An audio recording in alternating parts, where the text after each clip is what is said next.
সরস্বতী পুজোর দিন কুল খাওয়ার রেওয়াজ এখন কতটা কুল?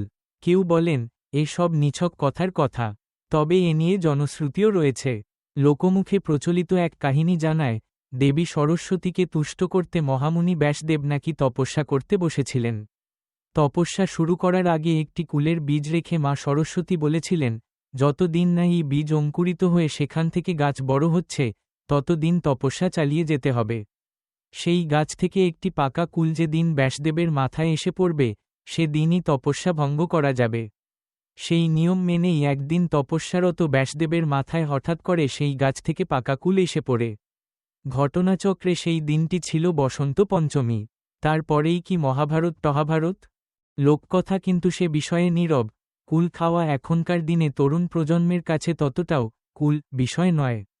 তাদের কাছে কুলের চাইতে অ্যাভোকাডো, কিউই, ড্রাগন ফ্রুটের কদর অনেকটাই বেশি। কুল এখন কেবল সরস্বতী পুজোর অনুষঙ্গ হয়েই দাঁড়িয়েছে, এ কথা বলা যেতেই পারে। কুল নিয়ে আগ্রহ কি আর ফিরবে তরুণ প্রজন্মের বাঙালির?